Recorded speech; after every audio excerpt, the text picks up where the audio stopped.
Boa noite, senhoras e senhores que estão aqui conosco nesta noite de segunda-feira, retorno dos prazos processuais no TJ do Espírito Santo, por intermédio da Comissão dos Juizados Especiais da Ordem dos Advogados do Brasil, Seccional do Espírito Santo. Hoje, em homenagem aos 25 anos da Lei 9099 de 95, nós promovemos esse evento onde faremos reflexões acerca da evolução histórica dos juizados especiais. E aqui nós teremos diversos debates e tenho certeza que será muito engrandecedor. Na nossa mesa de abertura, representando a Ordem dos Advogados do Brasil da Seccional do Espírito Santo, temos o secretário-geral, Dr. Marcos Felipe Botelho Pereira. Temos também conosco o Dr. Wanderson Gonçalves Mariano, advogado, presidente da Comissão dos Juizados Especiais da Seccional, membro da Comissão Nacional dos Juizados Especiais do Conselho Federal da OAB e titular da OAB Seccional do Espírito Santo.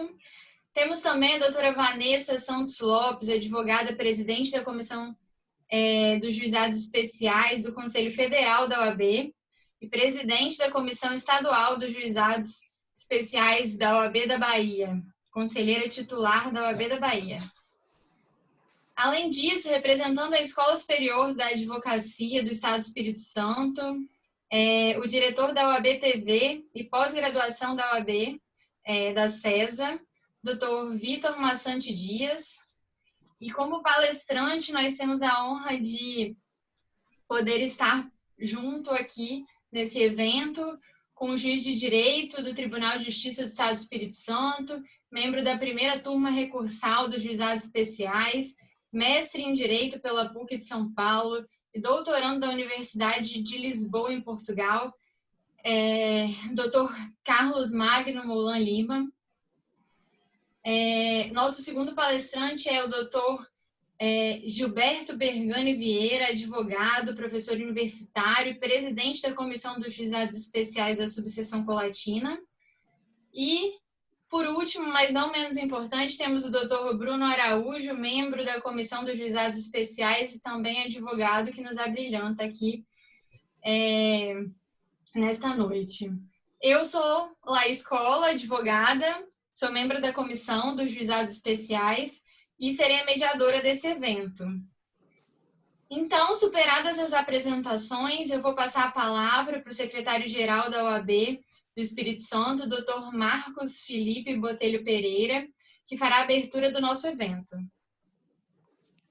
Meu boa noite a todos, né? Com muita satisfação e honra que eu promovo aqui a abertura desse evento realizado pela Comissão dos Juizados Especiais da OAB Espírito Santo, em comemoração aos 25 anos da Lei 9.099 de 95, né? E com o tema, né, a reflexão acerca da evolução dos juizados especiais, né? Tenho certeza que é um tema extremamente relevante, né? A discussão em torno dos juizados realmente é muito saudável, né? Dado hoje a sua abrangência aí em termos de quantitativa de demandas, né? Mas, na oportunidade, eu cumprimento aqui o Dr. Wanderson Gonçalves Mariano, né? O nosso presidente da Comissão de Juizados Especiais aqui do Estado do Espírito Santo, que também tem atuado nessa comissão.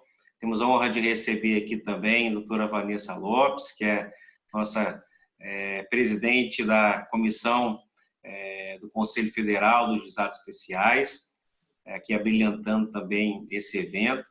Ao meu querido amigo Vitor Massante, que agora assume essa função lá na Escola Superior de Advocacia, tão requisitada, tão complexa, né, e tão importante do sistema da OAB, que é a ESA. E na apresentação aqui também cumprimento você, Laís, meu bem-vindo, você que atua aqui junto conosco, fará essa mediação. E cumprimento aqui inicialmente o doutor Carlos Magno, né, juiz reconhecido aqui nesse estado, um grande operador do direito, um magistrado exemplar e que tanto contribui aí nessa área dos juizados especiais, atuou muito tempo lá, hoje atua salvo engano, na 4ª Vara Civil de Vila Velha ainda, né, Dr. Carlos Magno? E realmente um magistrado que a advocacia sempre se reporta, não só pelo seu conhecimento técnico, mas também pela sua atenção à nossa classe, sempre muito bem elogiado. Cumprimento também aqui o doutor Gilberto Vieira, lá da subseção de Colatina, e o doutor Bruno Araújo. Tenho certeza que vocês três palestrarão de forma brilhante, né, e trarão para nós que atuamos muito no juizado reflexões realmente importantes acerca desse tema. Então, eu, com essas pequenas e breves palavras, eu agradeço a presença de todos, a realização do evento, desejo a todos que o evento seja de muito sucesso, muito proveitoso. E Laís, volta a palavra para você. Muito obrigado. Muito obrigada, doutor Marcos Felipe. Agradeço imensamente pelas palavras de abertura. E passo agora a palavra à presidente da Comissão Especial dos Juizados Especiais do Conselho Federal da OAB, doutora Vanessa Santos Lopes.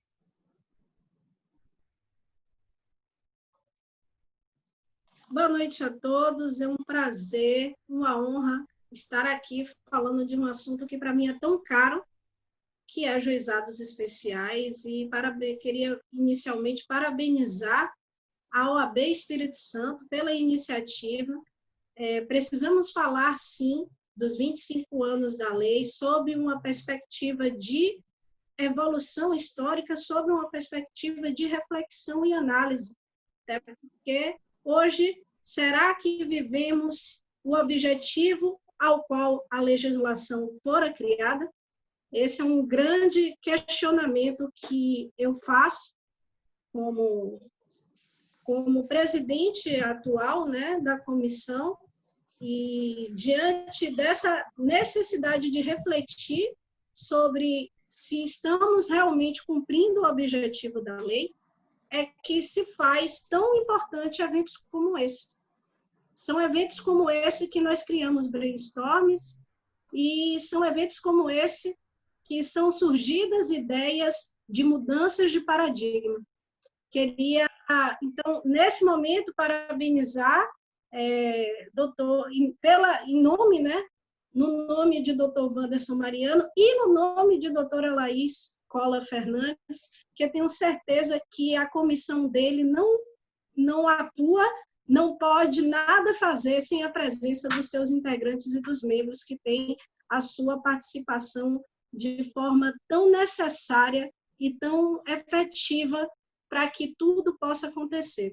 Queria também cumprimentar, nesta abertura, Dr. Bruno Araújo. Eu estou aqui utilizando uma pesca, porque, na verdade, são algumas pessoas, então, para que eu não corra o risco de esquecer ninguém.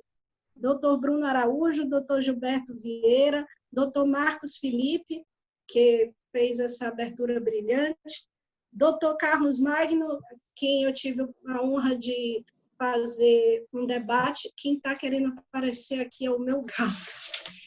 Vou pedir aqui licença. Dr. Vitor Massante, parabenizar pela presidência na escola. E finalizar minha manifestação pedindo, convocando e convidando todos a participar de um evento tão engrandecedor como esse, que a Comissão Nacional está promovendo. Ocorrerá dia 1º/10, agora, nessa quinta-feira, às 17 horas, que será um encontro nacional, o segundo encontro nacional de presidentes de comissão de juizados, e que terá conosco como palestrante da abertura o criador da Lei 9.099, que é o ex-presidente Michel Temer. Então, convido e convoco a todos para que a gente possa, também naquela oportunidade, fazer essa discussão que é tão necessária para a mudança dessa realidade que estamos vivendo atualmente. Se há 25 anos tivemos o prazer da magistratura fazer mudança na sociedade, hoje é o momento da advocacia. Muito obrigada, um bom evento a todos. Eu agradeço imensamente as palavras da doutora Vanessa, agradeço a sua presença aqui, doutora, porque você traz para a gente uma realidade diferente da Comissão Federal, do Conselho Federal e da Comissão da OAB da Bahia. Então, a sua presença nos motiva enormemente. Muito obrigada. E obrigada também pelo convite. Com certeza vai ser muito engrandecedor ouvir o criador da lei, né? E tenho certeza que todos os nossos espectadores e colegas aqui vão ter grande interesse em participar. Agora eu passo a palavra para o diretor da OAB TV e da pós-graduação da ESA, Dr. Vitor Massante Dias.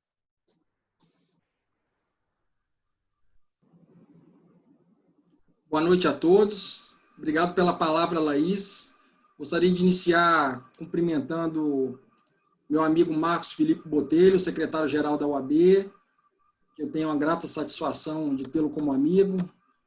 O Marcos, que foi presidente da OAB da subseção de Vila Velha, qual eu sou inscrito, lembro aí da atuação dele, então, enfim, conheço o trabalho dele a longa data e hoje vem fazendo um excelente trabalho como secretário-geral da OAB do Espírito Santo. Então, Marcos, é uma honra estar aqui, um amigo. Da mesma forma, o doutor Vandes Gonçalves Mariano, que desde já eu agradeço pelo convite. O Vandes também, um amigo, conheço já desde a época da subseção de Vila Velha aqui. Preside muito bem a comissão de juizados especiais, um colega meu de conselho também.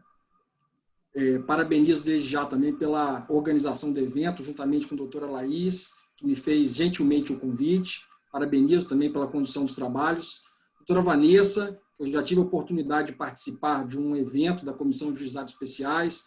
Doutor Vanderson é meu amigo, a gente conversa muito sobre comissões, e sempre que ele fala da Comissão de Juizados Especiais, sempre muito empolgado com a atuação da Comissão de Juizados Especiais, ele fala sempre muito da doutora Vanessa, né, que é a presidente da Comissão Nacional dos Juizados Especiais do Conselho Federal, sempre enfatizando o bom trabalho que ela vem fazendo. Então, doutora Vanessa, estendo meus cumprimentos também à doutora, a todos os membros da Comissão Nacional, os colegas aí da Bahia, e aos nossos palestrantes, doutor Carlos Magno, que é sempre um prazer em revê-lo. Vou aí ratificar as palavras que já foram ditas pelos colegas. Eu acho que a gente que já tem um tempinho de advocacia aí, a gente sempre ouve, e não só ouve, né? A gente tem na prática aí o conhecimento de como o doutor Carlos Magno ele atua com eficiência e a presteza com que atende os advogados também, né? A jovem advocacia principalmente agradece, não só a jovem advocacia, mas como a advocacia como um todo. Eu digo jovem advocacia porque tudo, quando eu penso em advocacia, eu lembro do início da minha carreira, e o início é tudo muito difícil. E como fica mais leve uma advocacia quando a gente chega, tem um magistrado prestativo, que conduz uma audiência com clareza, com serenidade. Então, o doutor Carlos Magno, eu acho que para nós aqui de Vila Velha e do Espírito Santo, é uma unanimidade aqui de eficiência do Poder Judiciário. Doutor Carlos Magno, agradeço a presença e a oportunidade de estar com o senhor aqui hoje. Doutor Gilberto, também um colega que eu conheci há pouco tempo, faz um trabalho excelente frente à Comissão de Juizados Especiais da OAB da subseção de Colatina, qual tem lá como presidente o doutor Cristiano, meu amigo. Doutor Gilberto, te cumprimento também, agradeço a presença. E o doutor Bruno, que também estou conhecendo hoje. Doutor Bruno, prazer estar com o senhor aqui também. Meus amigos, agradeço em nome da Escola Superior da Advocacia o convite. Para mim é um prazer enorme hoje estar representando a Escola Superior de Advocacia. Confesso, eu não imaginei que estaria lá hoje. Eu sempre ajudei com muita empolgação.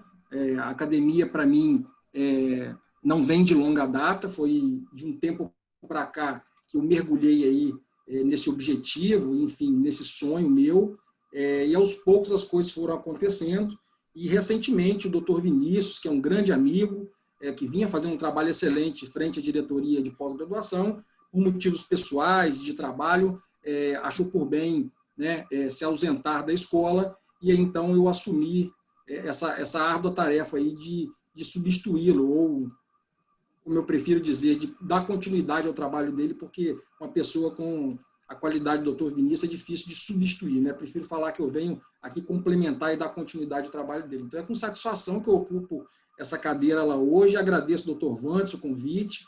Espero que a ESA possa estar junto aí com as comissões, engrandecendo ainda mais o trabalho para a gente fazer um AB cada vez mais presente, né? Nosso Estado hoje é carente de muita advocacia, é carente de muitos cursos aí, de muitas questões aí, principalmente no interior, e a gente sabe que a gente tem que melhorar cada dia, já tem melhorado. As comissões hoje são mais de 60, a OAB e a ESA tem trabalhado muito com as comissões, tem promovido a capacitação dos advogados, mas a gente nunca está satisfeito, né? Então, espero poder continuar aí esse trabalho em conjunto com as comissões para cada vez mais fazer o melhor para a advocacia. Agradeço a todos mais uma vez e estarei aqui presente e acompanhando até o final. Uma boa palestra a todos, um bom evento. Eu agradeço o pronunciamento do Dr. Vitor Massante, exalto o trabalho que está sendo feito por ele, juntamente, né, em continuidade com o Dr. Vitor. A nossa ESA está cada vez maior e mais completa, e isso é extremamente importante para os advogados, principalmente quem está começando agora, em termos também de especialização e renovação de conteúdo. O seu trabalho, doutor, é essencial para nós. Eu lembro, então, para todos que estão aqui conosco, que as palestras do evento Reflexões acerca da Evolução Histórica dos Juizados ficarão disponíveis no YouTube da Escola Superior da Advocacia do Estado do Espírito Santo e da OAB-TV. E, na sequência, eu dou início à realização das palestras que teremos hoje, com temas variados que trarão para nós reflexões acerca dos juizados especiais, principalmente no contexto de sua evolução histórica até chegar no momento em que nos encontramos hoje.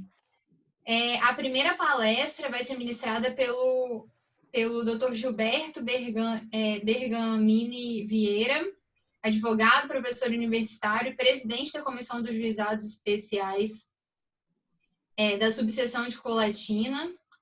E ela tem como tema a evolução histórica dos juizados, principalmente no contexto do direito do consumidor. Então, doutor Gilberto, o senhor tem a palavra. Só Laís, antes de passar a palavra para o Gilberto, desculpa, eu queria dizer e colocar já, deixar as pessoas à vontade, a doutora Vanessa, doutor Marcos, se não puderem continuar com a gente até o final do evento, para que que a gente encerre a mesa e fiquem à vontade, quem quiser, Vitor, para poder sair, tá? Agradeço desde já a presença, eu não sei se a Vanessa vai poder continuar com a gente até o final, não sei se o Marcos vai poder, é só para deixar eles livres, caso queiram poder se ausentar. E eu vou reservar a palavra ao final, então, e aguardo vocês até lá. Obrigado. Doutor Wanderson, me desculpe, presidente. O senhor faz um encerramento conosco, então, por favor. Tá bom. Nós queremos muito ouvi-lo. Fica tranquilo, obrigado. Doutor Gilberto, o senhor tem a palavra.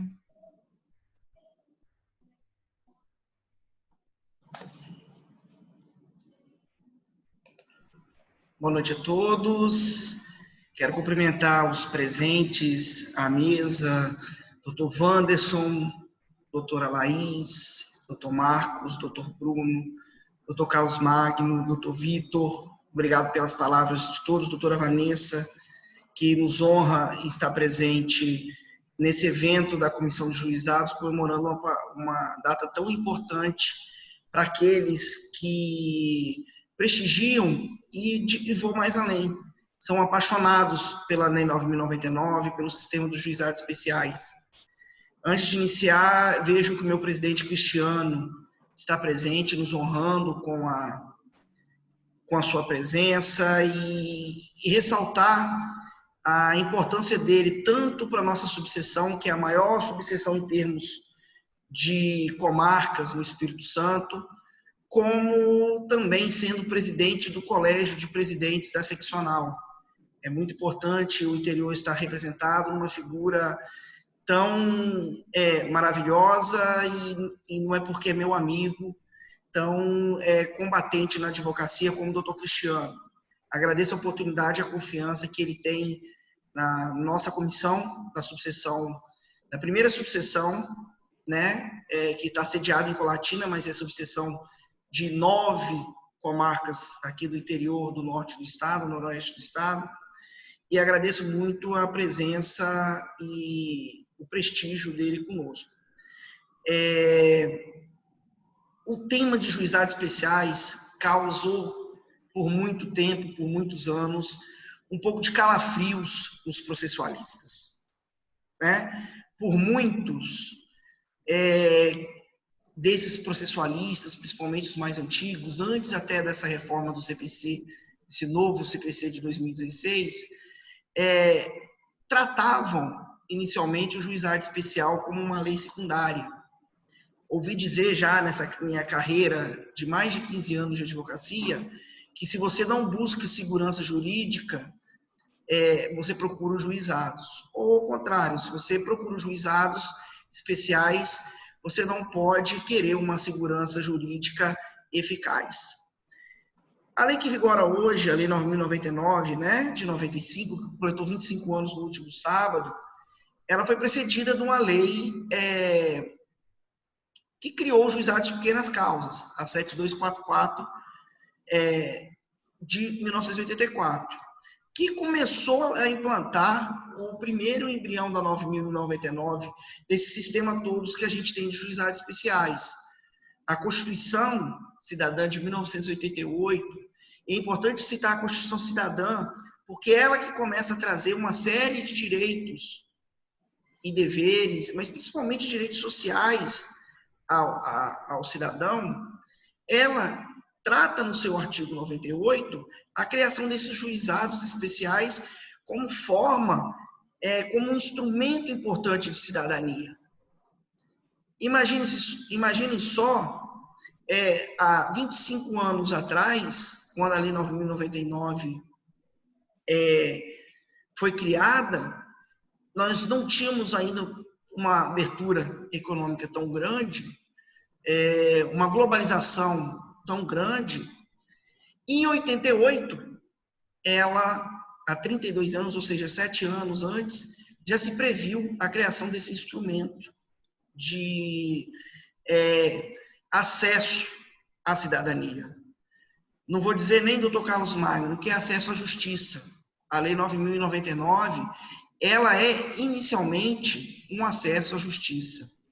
Ela conseguiu maximizar todos aqueles preceitos anteriores a 7244, que trazia como a lei das pequenas causas. Não podemos tratar o juizado especial como muitos ainda acham que os juizados especiais são muito comum no interior. Procura pequenas causas. Você resolve isso nas pequenas causas.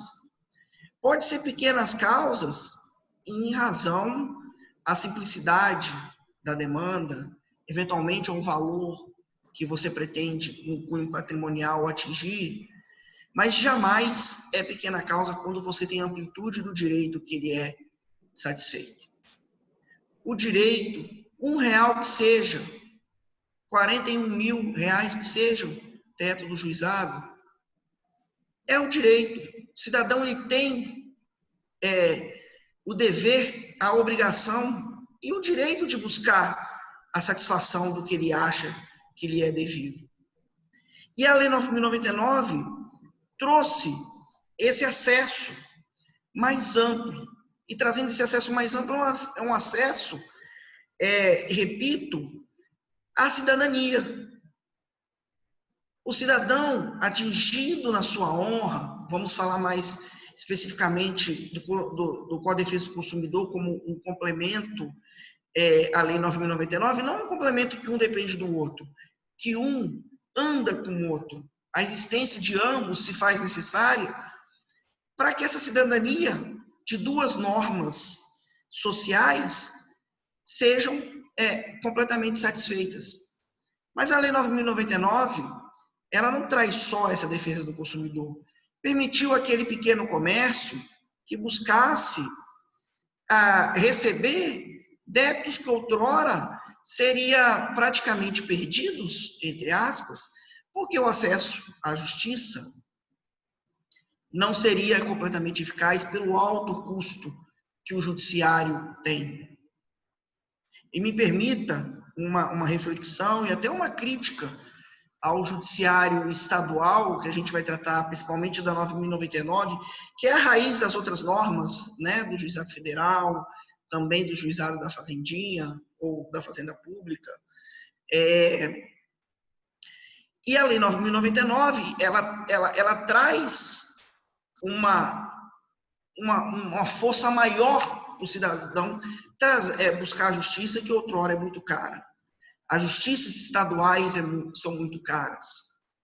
Pleitear qualquer direito na justiça estadual em razão da necessidade que se tem de manter a máquina funcionando, isso traz despesa, no juizado contra amparo também aqueles que mais necessitam. Né? E por isso, a Constituição de 88, ela traz previsto expressamente a criação desses juizados. É um importante instrumento de cidadania.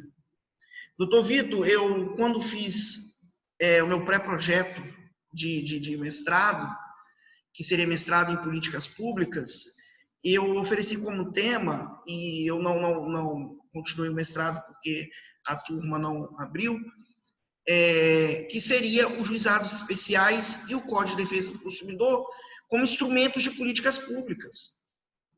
Por que instrumentos de políticas públicas? Porque elas são duas normas que elas têm como base abrir as portas do direito, abrir a porta do judiciário, trazer a justiça e a paz social àqueles que precisam.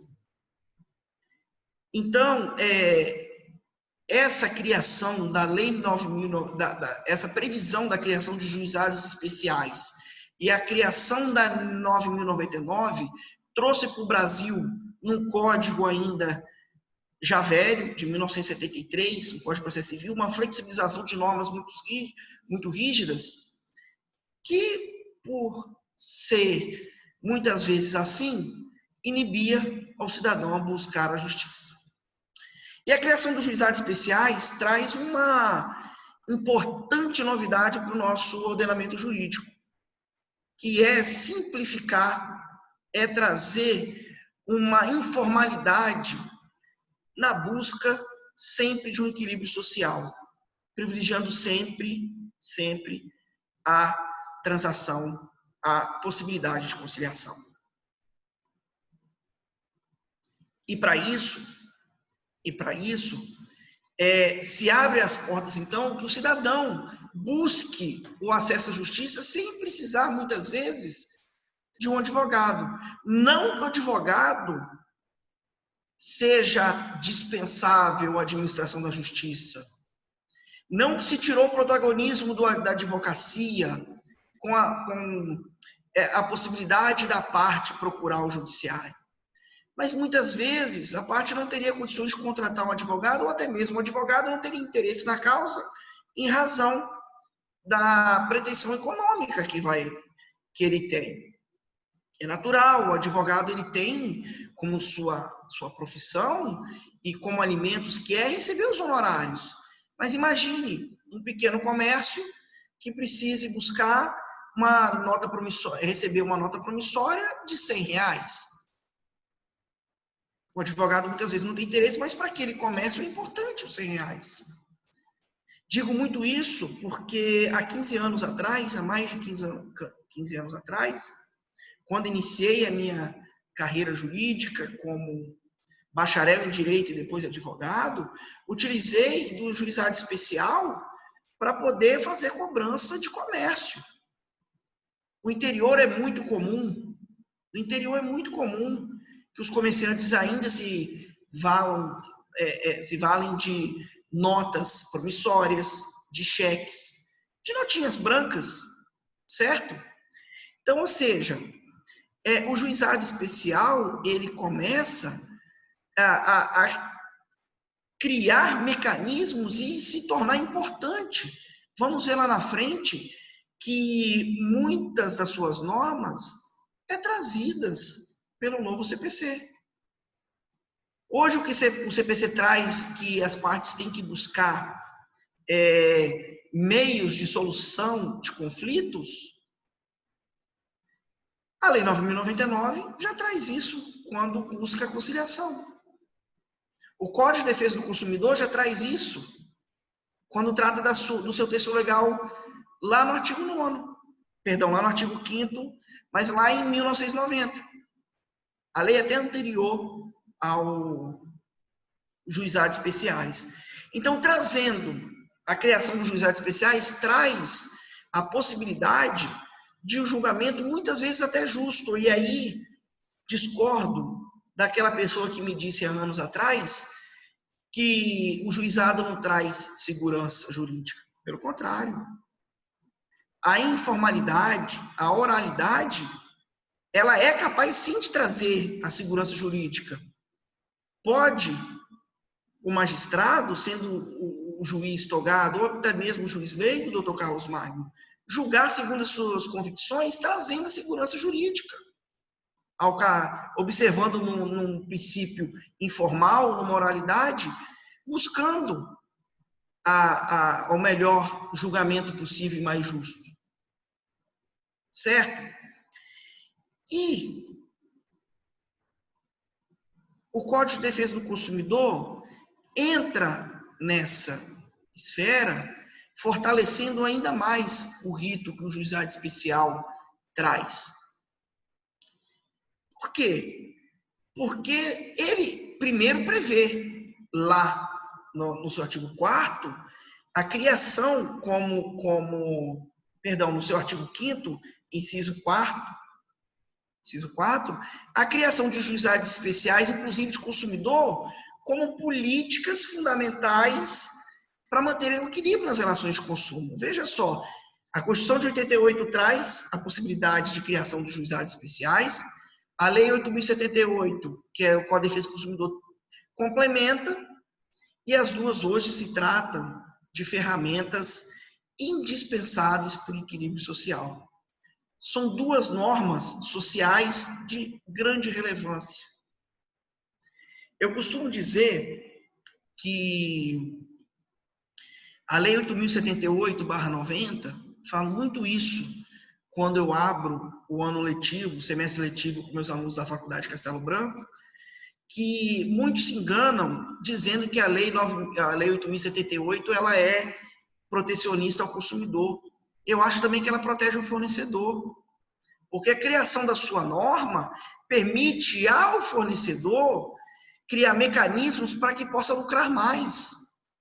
O fornecedor hoje que é atento ao Código de Defesa do Consumidor, respeita o consumidor na sua essência, como patrimônio empresarial que é, ele só tem a ganhar os frutos, só tem a colher os frutos dessa proteção, desse prestígio que ele dá ao consumidor. E isso só é possível no Brasil hoje graças aos juizados especiais. Há pouco, me lembro que última vez que eu pesquisei, há um pouco tempo, os juizados especiais representavam no Brasil cerca de 60% das demandas. Imaginem só se esses 60% das demandas estivessem na justiça comum, o caos que seria, com todo o respeito que a gente tem que prestar ao judiciário. O rito simplificado, muitas vezes de forma oral, de forma informal, que consegue concentrar muitas vezes num só ato na audiência de instrução, uma celeridade muito grande, permite ao fornecedor e ao consumidor apaziguarem aquele conflito que existe entre eles. Não foram poucas as vezes que eu, como correspondente jurídico de empresas, consegui fechar acordo na audiência de instrução e julgamento em razão da informalidade que este traz, da possibilidade do próprio magistrado, Dr. Carlos Magno, muitas vezes, adiantar o seu julgamento como uma forma de tentar apaziguar as partes. E os juizados especiais, eu posso dizer, contribuiu muito para que grandes empresas que hoje temos no Brasil, em razão da abertura econômica, das privatizações, da globalização, tivessem um cuidado maior com seus serviços. Se antes eram grandes litigantes, os juizados permitiu que, se ainda não for, que ainda são, mas que conseguem minimizar essas consequências com um bom acordo, sabendo que, na maioria das vezes, ou na grande maioria das vezes, o consumidor vai sair com uma resposta sobre o seu problema naquela audiência. Acabou, doutora Vanessa, doutor Wanderson, aquela história, a empresa quer jogar para frente porque ela ganha com isso. O rito do juizado foi importante nessa prática. Um juizado especial funcionando permite a justiça sendo feita. E o Código de Defesa do Consumidor tem uma importância muito grande. Porque por causa dele, os tribunais começaram a investir nos juizados. O Espírito Santo hoje, por exemplo, conta com o seu sistema todo informatizado. O Dr. Carlos Magno vai dizer brevemente, daqui a pouco, para a gente sobre isso. O PJE, que é o que vai ser a plataforma padrão dos juizados especiais, a gente ainda tem o ProJude em andamento, mas o PJE permitiu a celeridade dos processos. E o Espírito Santo hoje começou a sua virtualização através dos juizados. Doutor Bruno, desculpa, doutor Gilberto, desculpa interromper, o senhor tem mais 5 minutos. Tudo bem, obrigado, Laís. E essa virtualização permite que, em tempos sombrios como estamos vivendo de pandemia, que o judiciário possa dar resposta à população. Então, não podemos, e já partir para o final da nossa explanação, não podemos desassociar o juizado do Código de Defesa do Consumidor. O Código de Defesa do Consumidor, primeiro, por tratar claramente no seu texto legal da criação desses juizados, e depois por servir de instrumento para consolidar a sua estrutura, prestou grande relevância ao juizado especial da forma como ele está.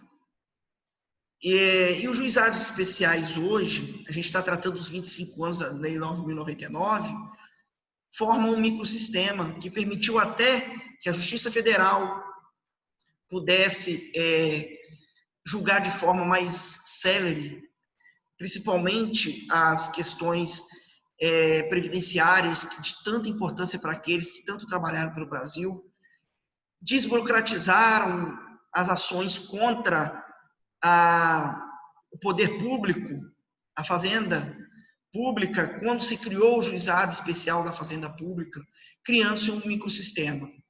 Então, para finalizar, o Código de Defesa do Consumidor tem uma grande importância para a solidificação dos juizados especiais, porque é onde a população se sente protegida.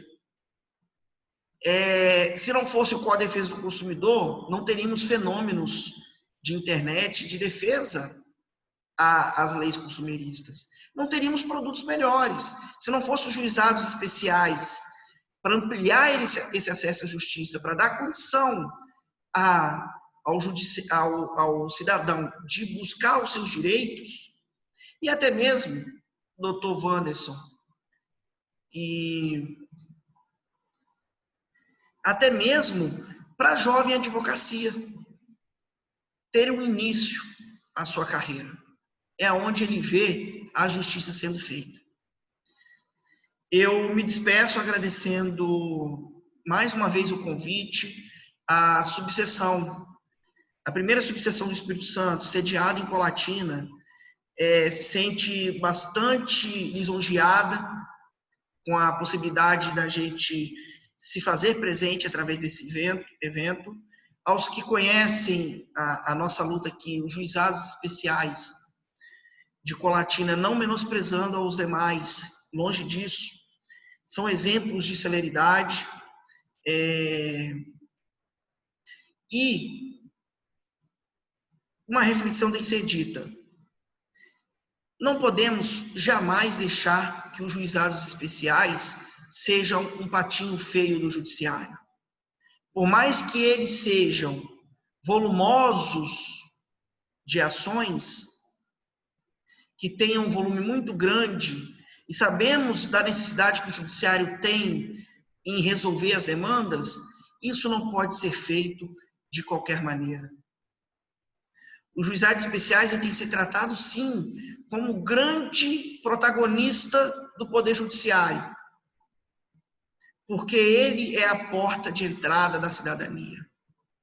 Não devemos, a qualquer custo, reduzir demandas. Devemos, a qualquer custo, se fazer justiça.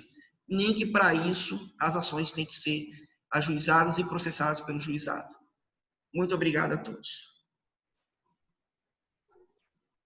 Muito obrigada, doutor Gilberto, pelas palavras em defesa do nosso sistema dos juizados especiais. Sem dúvida, ele é indispensável à justiça hoje e principalmente ao acesso à justiça.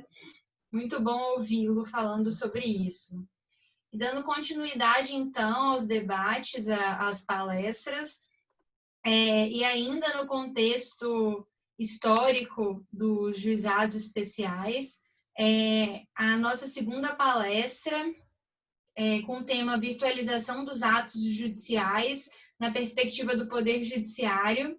Eu convido, então, o palestrante, Dr. Carlos Magno Molan Lima, que é juiz de direito, titular da 4ª Vara Cível de Vila Velha e membro da primeira turma recursal do Colegiado Recursal, mestre em Direito pela PUC, doutorando pela Universidade de Lisboa, e, além de tudo, um grande defensor da advocacia que atuou durante muitos anos nos juizados especiais e tem uma bagagem enorme para falar para a gente sobre isso. Então, doutor Carlos, o senhor tem a palavra.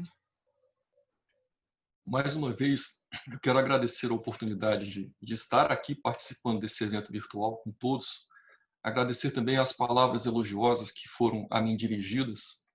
Cumprimentar o Dr. Marcos Felipe, secretário-geral da OAB do Estado do Espírito Santo.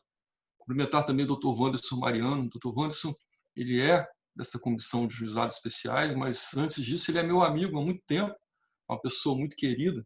Cumprimentar também a doutora Vanessa Santos Lopes, que faz parte da Comissão Nacional do Conselho Federal da OAB, nessa parte de juizados especiais. Uma honra muito grande também, doutora, conhecer a senhora. Estivemos juntos no outro evento para poder falar sobre juizados especiais. Cumprimentar também o doutor Vitor Massante, lá da Escola Superior da Advocacia. Muito obrigado também, doutor. Doutor Gilberto Vieira, parabéns pela exposição muito lúcida, muito clara, muito realista a respeito dos juizados especiais. Quero também cumprimentar o doutor Bruno Araújo que vai também falar daqui a pouco, né?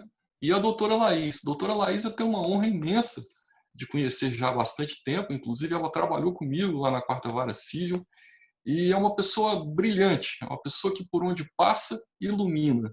Então, muito obrigado também pelo convite, doutora Laís. Muito obrigado por permitir que aqui eu estivesse nesta noite para poder falar sobre juizados especiais. Bem, eu peço, Vênia, agora no início, para fazer uma breve regressão ao início da minha carreira, até para que a gente possa contextualizar a importância da virtualização do judiciário, principalmente voltado para os juizados especiais.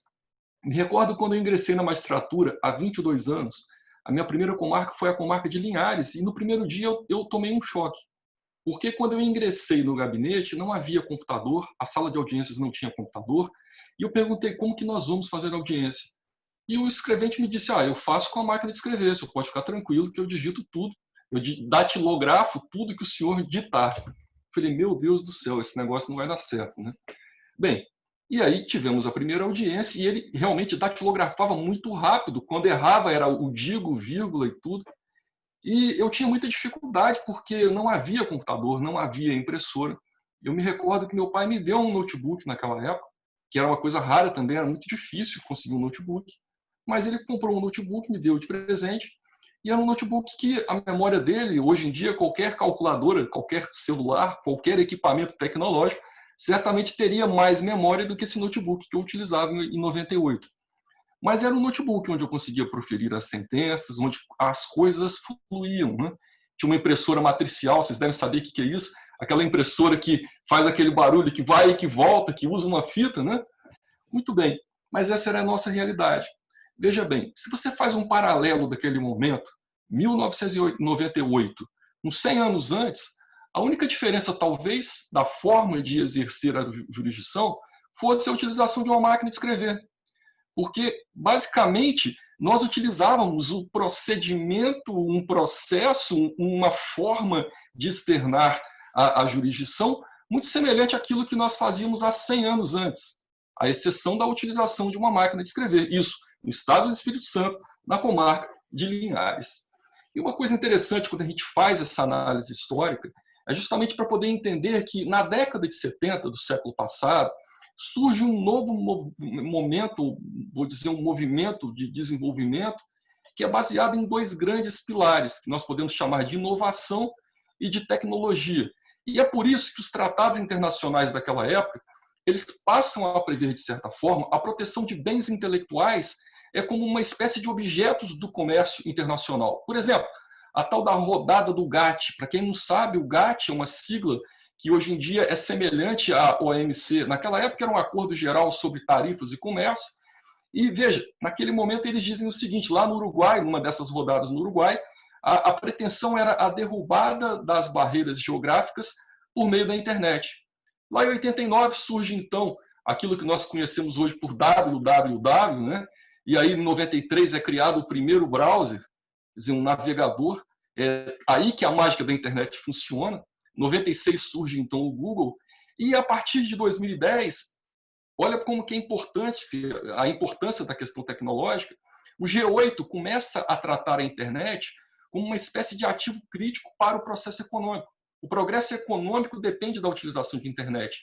Inclusive, ela acaba tendo um impacto sobre o emprego, sobre até mesmo a prosperidade de uma nação. Se a gente volta 4 anos no tempo, em 2006, nós vamos encontrar, então, uma modificação consistente lá no Código de Processo Civil de 73, promovida por uma lei que era a 11.419 de 2006. E essa lei foi exatamente a lei que traz o processo eletrônico para o território brasileiro. E é interessante também, quando se fala nesta lei, é que o parágrafo 1º do artigo 1º diz, olha, vamos aplicar a lei indistintamente aos processos civil, penal, trabalhista, bem como aos juizados especiais, em qualquer grau de jurisdição.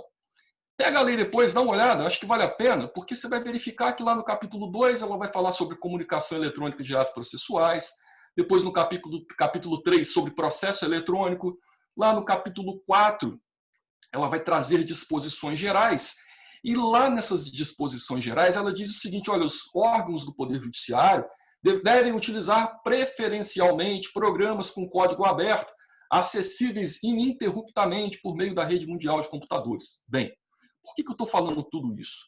Porque você faz também um retorno no tempo e encontra, por exemplo, em 2003, TRF1, quer dizer, antes da vigência da lei, já falando sobre o processo virtual.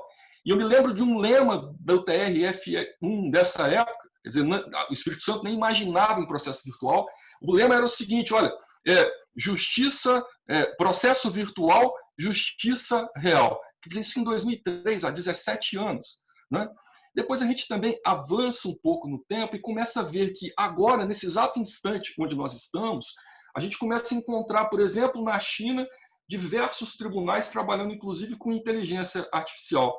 Existe uma empresa chamada iFlyTech. Ela é citada num livro de um professor muito bom chamado Kai-Fu Lee, é o pai da inteligência artificial, onde ele diz que eles utilizam um sistema de referência cruzada de provas, por exemplo, para reconhecer fala, processamento de linguagem natural e comparação das provas apresentadas no processo. Eles procuram uma espécie de padrões factuais para poder alertar ao juiz como é que ele pode resolver uma disputa que chega ao Poder Judiciário. Depois, quando o juiz profere uma sentença, ele pode, se quiser, recorrer a uma outra ferramenta de inteligência artificial para poder obter conselhos. Essas ferramentas elas vão mostrar fichas criminais, elas mostram idade, danos causados, fazem um monte de comparação e os algoritmos, então, apresentam um resultado para o juiz e o juiz ele pode verificar se aceita ou não. Nos Estados Unidos também, atualmente, se utiliza inteligência artificial, utilizam-se algoritmos até para poder calcular se alguém tem direito à liberdade condicional ou não. Só que há um viés ainda muito oculto em relação a essas questões no direito norte-americano. Inclusive, se chamou uma empresa israelense para poder estudar o momento em que o juiz profere sentenças, e essa empresa ela constata que os juízes eles são mais maleáveis, as decisões são melhores, quando são proferidas, por exemplo, depois do almoço. Porque antes do almoço, eles são extremamente rígidos. Quer dizer, isso tudo é com base em pesquisa científica, não é invenção, não é absolutamente nada. Mas tudo isso para poder mostrar qual é a importância da virtualização do sistema judiciário, principalmente em relação ao que nós estamos tratando aqui, juizados especiais. Só para poder dar uma complementada nessa ideia, o Kai-Fu Lee ele fala, inclusive, que hoje nós estamos vivenciando um momento que nós já não mais percebemos o que é online e o que é offline. Por exemplo, se a gente parar para poder pensar, no momento que você ajuiza uma ação, você está offline ou você está online? Por exemplo, quando você recebe uma intimação, você está no mundo físico ou você está no mundo digital? Né? Então, esse momento ele chama de OMO, que é Online Marriage Offline. Quer dizer, você não tem mais identidade para poder entender se aquilo que você faz pertence ao mundo físico ou ao mundo virtual. E, nesse sentido, caminha o Poder Judiciário brasileiro, de sorte que aqueles números publicados pelo CNJ em 2018 acabam demonstrando que 83% dos tribunais já tinham processos virtuais. Agora, em 2019, esse número aumentou em torno de 88%. Lamentavelmente, o Espírito Santo não conseguiu atingir esse patamar, mas certamente eu acho que nós devemos atingir. E a pandemia ela trouxe algumas situações também muito boas para poder falar de processo virtual, porque o judiciário só conseguiu funcionar em algumas situações pelo método ou pelo meio virtual. Aqueles estados, a exemplo do Espírito Santo, onde o judiciário é quase todo físico ainda, lamentavelmente, não há um sistema de processo eletrônico implementado em todas as unidades judiciárias, sofreu muito. Até dizia aqui, antes da gente começar esse evento, hoje eu fiquei muito triste com as fotos que eu recebi no Instagram, WhatsApp, os advogados aglomerados nas portas dos fóruns, de uma maneira, eu poderia até dizer, subhumana. Nada disso precisaria estar acontecendo se nós tivéssemos processos eletrônicos, se tivéssemos processos virtuais, se tivéssemos virtualização do sistema judiciário. O CNJ ele vem, desde 2013, tentando implementar o PJE, é um sistema que eles querem tratar como se fosse alguma coisa globalizada, né? E há também até alguns atos mais recentes. A semana passada mesmo, o site do CNJ divulga que eles estão criando uma espécie de escritório para poder tratar o PJE como uma plataforma nacional, e eu acho que é muito interessante. Os tribunais eles têm que se adaptar a essa nova realidade.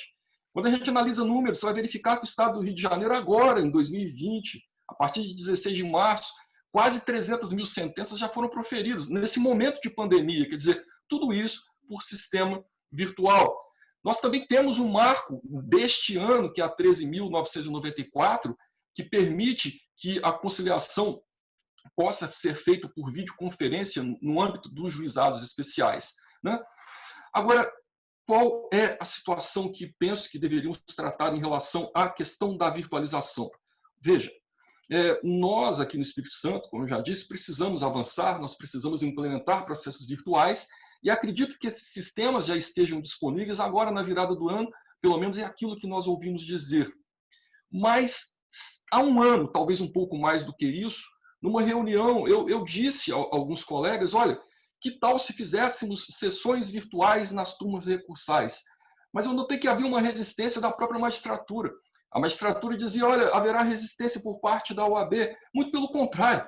O sistema virtual ele não fecha as portas do Poder Judiciário. Ele abre, ele escancara as portas. Inclusive, eu não falo também da minha cabeça, porque eu falo com base em dados científicos. Se observarmos a um professor, o Richard Susskind, que ele vai dizer que hoje o mundo tem muito mais acesso à internet do que ao próprio sistema judiciário. E é uma verdade.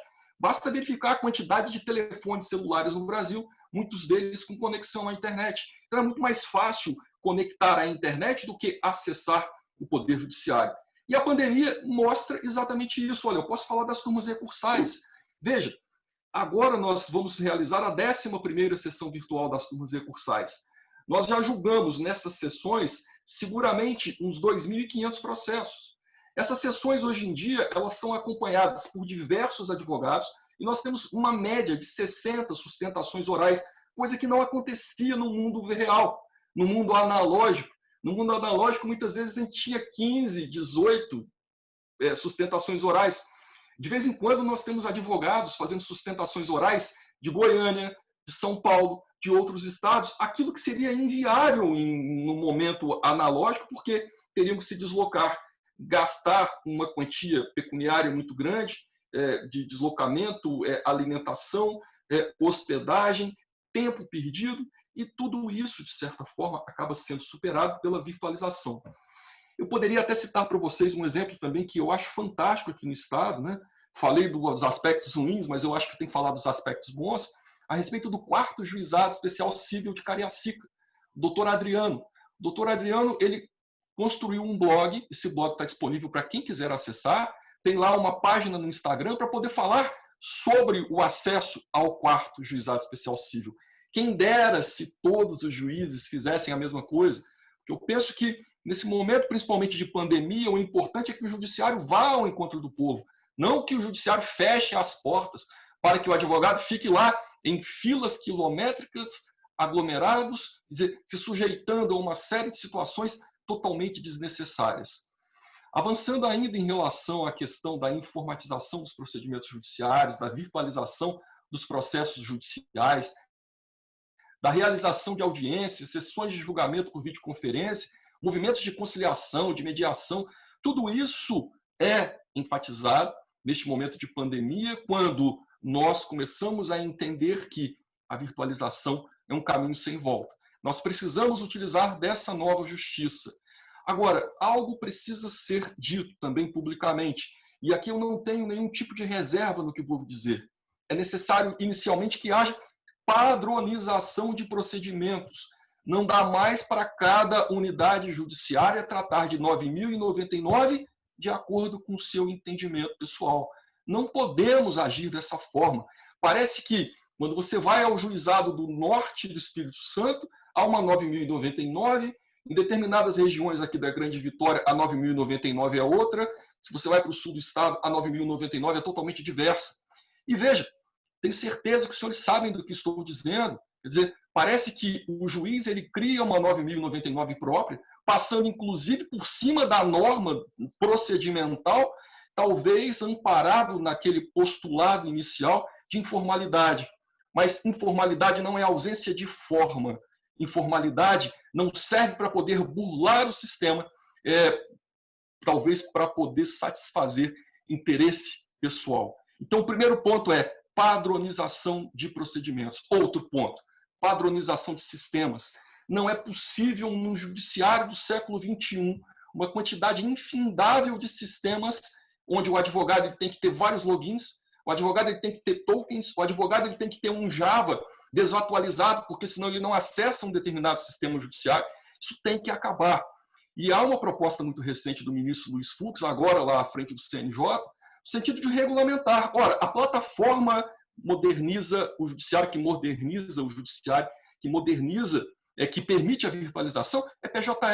E o PJE, seguindo aquela norma da lei lá de 2006, é um programa que tem um código-fonte aberto. Ou seja, cada tribunal pode criar o seu próprio caminho, mas a plataforma tem que ser única. Isso, inclusive, meus amigos e minhas amigas, vai facilitar no momento que o judiciário quiser utilizar inteligência artificial. E veja, inteligência artificial para auxiliar e não para decidir, jamais para decidir. Nós não podemos permitir que a inteligência seja utilizada, a inteligência artificial, a inteligência da máquina, seja utilizada para decisões isoladas. Outro ponto importante também que eu acho que o judiciário tem avançado em relação à questão da virtualização é o teletrabalho. O teletrabalho está lá numa resolução, a 298 de 2019 do CNJ, pelo menos em relação a servidores. Mas o CNJ quer também fazer em relação a juízes. E eu acho excelente, porque chegamos então a uma nova indagação do professor Richard Susskind, no qual ele diz o seguinte: olha, o judiciário ele é um lugar ou é um serviço? Ora, se o judiciário é um serviço, não há por que, então, ficarmos mantendo prédios caríssimos de fóruns. Quer dizer, se se joga isso no mundo virtual, qualquer pessoa pode utilizar. Como eu dizia agora há pouco em relação à inteligência artificial, e só para poder finalizar a minha fala, Laís, mais 2 minutos, 3 eu finalizo, eu prometo, só algumas considerações em relação a isso. Hoje a discussão ela é muito intensa. E eu me recordo de algo que eu li há pouco tempo, sobre a possibilidade de substituição de juízes humanos por máquinas. Inclusive, um dos defensores dessa ideia, que é o Joseph Weizenbaum, ele fala que o que os juízes não sabem, que não podemos dizer a um computador. E numa conversa com o John McCarthy, que é outro também desenvolvedor de inteligência artificial, ele dizia o seguinte: nada. Quer dizer, tudo que nós podemos dizer a um juiz, podemos dizer a uma máquina. Mas o problema é o seguinte: há algo muito maior por trás disso tudo. E o que eu penso é que, embora os computadores eles forneçam uma assistência fantástica a juízes, a advogados, nós temos que entender que os computadores eles não podem reconhecer, por exemplo, a linguagem natural de um ser humano, nem perceber determinadas imagens. Os juízes podem. Os computadores, por exemplo, eles não foram programados para poder identificar preferências morais, religiosas, sociais, sexuais, políticas, semelhantes aos seres humanos. Os computadores não foram programados, por exemplo, para poder exibir criatividade, habilidade, individualidade, inovação, inspiração, intuição, bom senso, interesse geral nesse mundo onde todos nós habitamos. E nós, enquanto seres humanos, nós esperamos não apenas um dos outros como cidadãos, mas também de juízes atuando em suas funções oficiais. Eu acho que nós, enquanto operadores do direito, e aqui nós, eu digo nós, juízes, advogados, membros do Ministério Público, servidores, todos nós temos um único objetivo. Nós somos partícipes de um único objetivo, que é uma prestação jurisdicional célere, humana, inclusiva, que respeite os atributos plenos do cidadão e da dignidade humana. Então é dessa forma que eu termino. Eu acho que realmente nós estamos num momento mágico, um momento onde a virtualização, como eu disse agora há pouco, é um caminho sem volta, mas sem padronização, sem respeito aos atributos do ser humano, nada disso dará certo. Mais uma vez eu agradeço, eu acho que cumpro com isso, Laís, nos meus 20 minutos. Eu estou aqui de olho no meu relógio aqui do computador, para poder falar exatamente pelo tempo que me foi dado. Quero agradecer mais uma vez a oportunidade de estar aqui, lembrando sempre que a 9.099 é um marco, a 9.099 virtualizada é muito melhor, mas será melhor ainda, e eu disse isso na outra oportunidade que tive de falar aqui na OAB, um evento a convite do Dr. Wanderson, será muito melhor se nós mudarmos também a lei para que qualquer cidadão que busque o Poder Judiciário o faça representado por um advogado. Aquela regra do artigo 9º da 9.099 era interessante lá em 95, não é mais nos dias atuais. Veja, se quer um judiciário forte, se quer uma justiça que seja humana, que seja acessível, que seja por meio de advogado, que o advogado represente o cidadão. O cidadão leigo, ele não entende o que é sistema judiciário, ele não entende como é o funcionamento de um sistema judiciário. Isso é atribuição de advogado. Então, peço aos senhores também que reflitam sobre isso, sobre a necessidade de modificação da lei, no sentido de fazer com que qualquer acesso ao sistema judiciário seja por meio de advogado, não com o intuito de fechar as portas, muito pelo contrário, mas com o intuito de ampliar e dar efetividade àquelas regras da 9.099. Muito obrigado mais uma vez. Eu fico à disposição para qualquer tipo de dúvida, questionamento. E, Dr. Wanderson, muito honrado em participar deste evento. Muito obrigado. Obrigada, doutor Carlos Magno, por compartilhar conosco seus conhecimentos, sua vivência. As suas palavras, como de praxe, foram extremamente engrandecedoras e enriquecedoras e fomentaram, eu tenho certeza, ainda mais a nossa vontade de avançar e nos faz ter esperança de que a mudança virá e que ela será breve, pois temos aliados como o senhor dentro do sistema para nos ajudar a lutar por essa causa. Obrigada também pelas palavras elogiosas, é sempre um prazer ouvi-lo e aprender com o senhor. Eu agradeço também por estar junto conosco nessa causa da representatividade nos juizados especiais pelos advogados. De fato, é na defesa do cidadão que a gente luta por isso. Então, muito obrigada pelas palavras. Então, para encerrar, a gente vai para a nossa terceira e última palestra dessa noite, com o tema Inovações Legislativas e Estruturais, com o nosso convidado e expositor, o Dr. Bruno Araújo, que é membro da Comissão dos Juizados Especiais e advogado. Doutor Bruno, o senhor tem 20 minutos. Muito obrigada pela presença. Deixa eu só compartilhar a tela do meu... Vou quebrar aqui um pouquinho o ritmo. Inicialmente, eu agradecer a Deus, porque sem Ele eu não estaria aqui. Agradecer também, eu não posso começar essa minha palestra sem agradecer pelos meus dias úteis. Se Deus me deu uma vida, uma segunda vida que Ele me deu, se chama Larissa, e em nome dela, da minha terça-feira útil, Yuri, que fez aniversário nesse final de semana, e também a comemoração da Lei 9.099, pela minha quarta-feira útil também, pela Bruna, pela minha quinta-feira útil, pela minha filha Clarice, pela minha sexta-feira útil, pelo meu filho Murilo.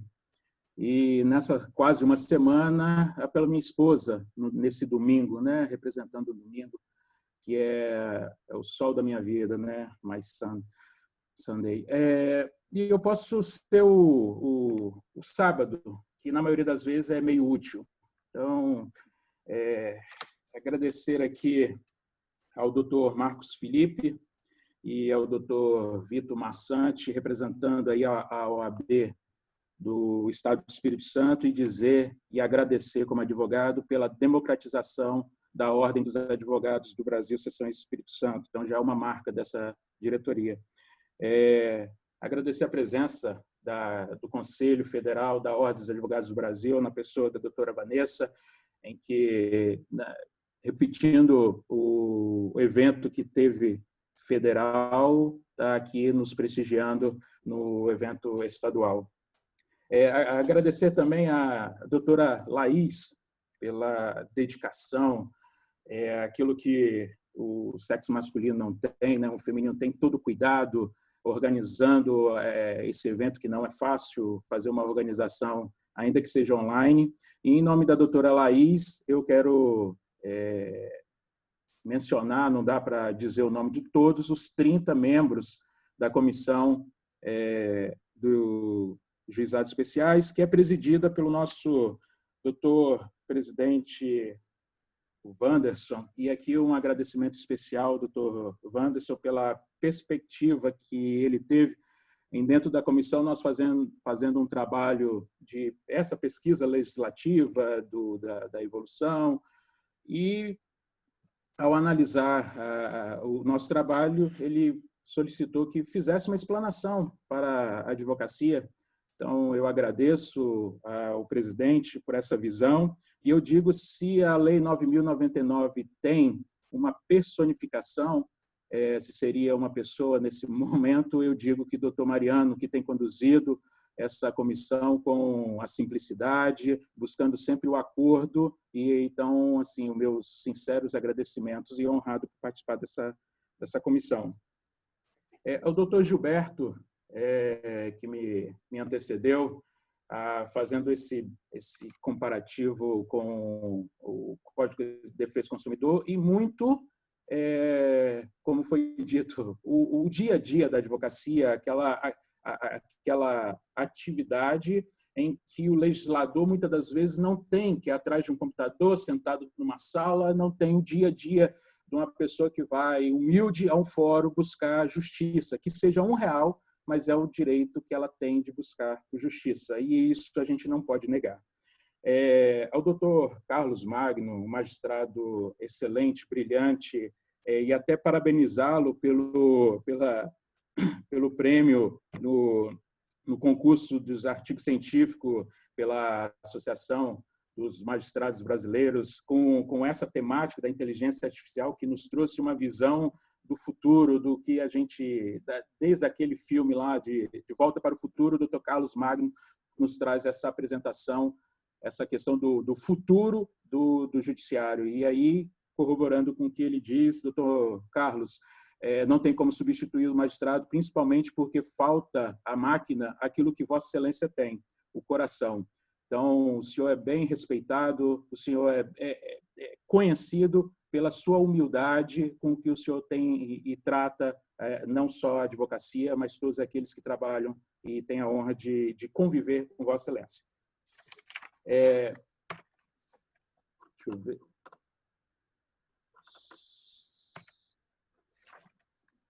O tema que foi direcionado é inovações legislativas estruturais. Então, tem a ver com o que o doutor Carlos Magno já falou da questão legislativa. Então, pegando aqui um ponto do que o doutor Gilberto, na sua explanação, falou muito bem lá do início da legislação específica dos juizados, na justificativa do projeto, que foi uma junção do projeto do ex-presidente Michel Temer e do Nelson Jobim, que o doutor Michel Temer trouxe toda a legislação, 9.099, mas ficou mais a cargo do criminal, a parte dele, e o Nelson Jobim, que apresentou também um projeto, ficou com a parte civil. E ele disse o seguinte: os juizados especiais previstos na Constituição da República devem guardar as mesmas características dos juizados implantados pela Lei 7.244 de 84, cujos dispositivos foram aproveitados para a elaboração do texto. E aí, então, voltando, já que o doutor Jobim pegou a ideia da lei do juizado de pequenas causas, pegando uma fala do relator da Comissão de Justiça, à época, mencionou o seguinte, aspas, sendo um novo passo na tentativa de se oferecer justiça mais rápida, certamente só a prática determinará as mudanças necessárias. Então, nesse momento aqui, a gente vai buscar, dentro desse navio que a comissão nos coloca, a Comissão do Juizado Especial do Estado do Espírito Santo nos coloca, utilizar de um binóculo jurídico para que, diante de um mar de proposições legislativas, possamos encontrar terras firmes da legalidade, onde possamos ancorar os nossos anseios de justiça. E aí algumas premissas aqui, antes de começarmos a navegar, precisam ser ditas. A Lei 9.099, ela trata não só da questão civil, mas da questão criminal. Mas, por uma questão de tempo e de quantitativa, a gente buscou focar na questão civil. Então, vamos trabalhar aqui na questão civil.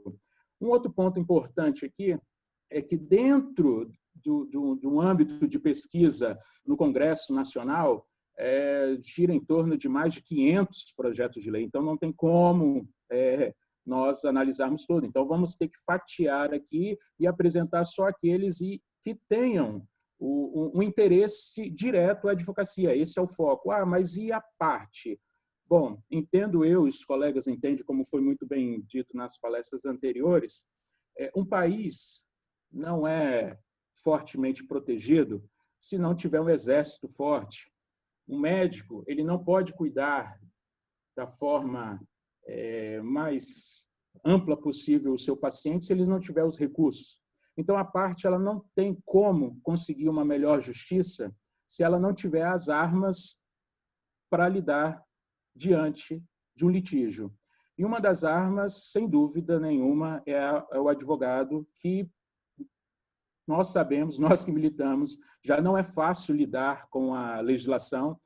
Estudar lei não é fácil, e aí, assim, nesse momento, até para os jovens advogados, os estudantes, vamos passar por tópicos legislativos que poderão ser utilizados, quiçá pelo TCC, um artigo. Então, a ideia nossa aqui na apresentação seria essa.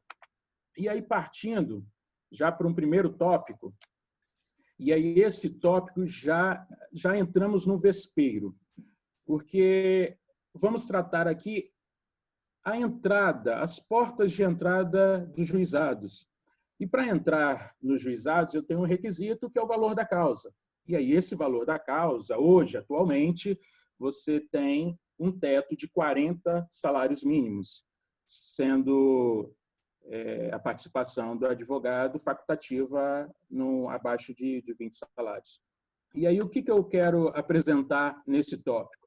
Que o nosso Congresso, ele tem, só em uma pesquisa rápida aqui fazendo, são mais de 20 projetos de lei para alterar o valor da causa. E aí a alteração do valor da causa, a gente vai partir aqui de números de fixo, a época, né, R$ 4.800, que a época é equivalente a 13,7 salários mínimos, ou R$ 12.000, a época 34 salários mínimos, até o que o mais se tem unanimidade em alterar a Lei 9.099 seria os 60 salários mínimos, equiparando com os juizados federais. E aí, assim, uns 12 projetos. Eu não vou, nesse primeiro momento, falar dos números dos projetos de lei, porque eu vou deixar o final para a gente não perder nos números, que para a advocacia tratar com números é um pouco complicado. Então, a gente vai tratar mais com a ideia.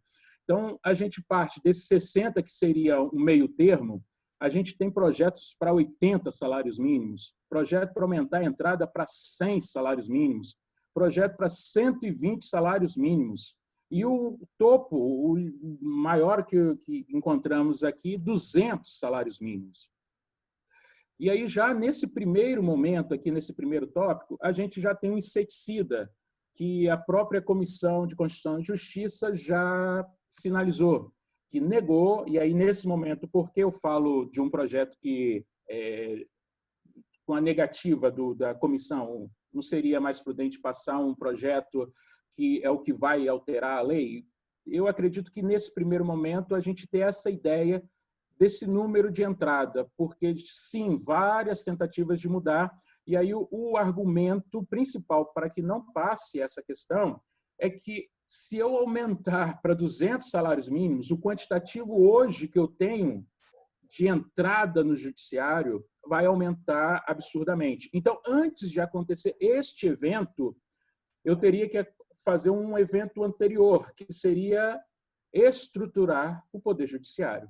Então, há um consenso do nosso congressista que, para aumentar o valor da causa nos juizados, primeiro, eu devo estruturar o Poder Judiciário.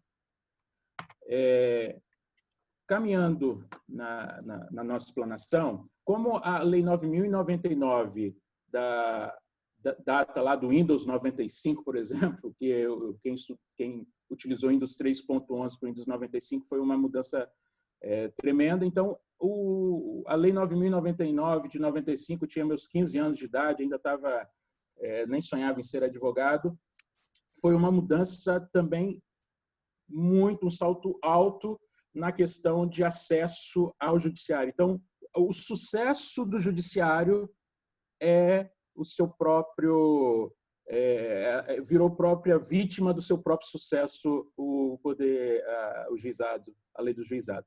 Então, nesse período de 95 a cá, a lei teve 11 alterações. E aí, essas 11 alterações me levou, então, a gente tratar aqui pelo menos de 11 tópicos. O segundo tópico, até foi mencionado pelo Dr. Carlos Magno, é o acesso ao judiciário através do advogado. E aí nós temos, nessa questão do acesso ao advogado, a obrigatoriedade do advogado, a gente tem, mais recentemente, a questão da lei que altera, o projeto de lei que altera a questão do advogado participar das conciliações. E aí, nesse tópico, eu queria dar um passo atrás dessa questão do advogado participar das conciliações. Houve um projeto de lei que dispensava a participação do advogado. E esse projeto de lei ele foi rechaçado a matéria na Comissão de Constituição e Justiça. Então, a questão de retirar o advogado da participação da Lei 9.099 não faz parte do Congresso, não é a intenção do Congresso. E o que se busca no Congresso é, sim, ampliar o acesso através de uma defesa técnica do advogado. E aí nós temos, antes desse projeto da participação do advogado nas comissões, 2 projetos que o primeiro, de 97, ele estabeleceu a obrigatoriedade de assistência do advogado no acesso ao judiciário. Só que ele foi arquivado por fim da legislatura. E aí depois, lá em 2010, foi outro projeto, que é esse também com esse intuito da participação do advogado, só que ele ficou barrado na comissão especial, que é a comissão de temática orçamentária e tributária, porque não foi esse projeto para a participação do advogado, não foi previamente feito um estudo da questão do impacto no orçamento. Então, esse projeto foi arquivado, mas foi pedido desarquivamento. Ele é assinado por 21 deputados, então é um projeto que a tendência é voltar esse projeto, esse estudo, a questão da participação do advogado. Um outro tópico aqui, e eu vou buscar ser um pouco mais célere, é a participação da intervenção de terceiros. E aí também a gente tem uma questão aqui que o juizado, para ser célere, ele buscou tirar todas as intervenções de terceiro. Mas aí vem o novo Código de Processo Civil, e diz especificamente que cabe a questão da desconsideração da personalidade jurídica. Essa desconsideração é uma intervenção de terceiro. Então, há discussão num projeto de lei que é essa questão da intervenção de terceiro também ser incluída na Lei 9.099, naquele outro pensamento de eu reduzir a demanda do judiciário. Porque se um terceiro ele tem interesse que a demanda não termine contrário a ele, e ele não pode ingressar nesta demanda, ele vai buscar uma outra demanda, ou seja, em vez de eu resolver, concentrar os atos, eu vou buscar. Esse é o argumento da legislação nesse sentido. Uma outra questão que a gente visualizou é a questão do agravo de instrumento. E aí também, passando pelas comissões, entender que o agravo de instrumento deve sim fazer parte da legislação da Lei 9.099, mas não no sentido amplo, porque aí seria um empecilho à celeridade. E qual é a questão que está nesse projeto de lei? É que só aqueles casos de urgência, porque a gente tem a questão de cabe ou não cabe. Mandado de segurança, então, para acabar com essa dúvida, esse projeto de lei faria essa incrementação na Lei 9.099, dizendo só dos agravos de urgência.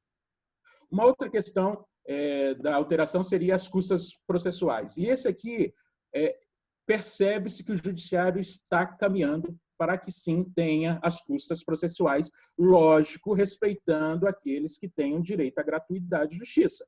A esses, demonstrado a necessidade, continuará a Lei 9.099 sendo utilizada da mesma forma. Mas há uma forte tendência do Congresso em que seja aqueles que têm condições que arquem com as questões das custas processuais. Um outro tópico é a questão, nesse sentido, dos honorários de sucumbência. E aí a questão que os projetos de lei têm, que esse específico, é que seria na condenação e na execução. Seria um projeto de lei nesse sentido.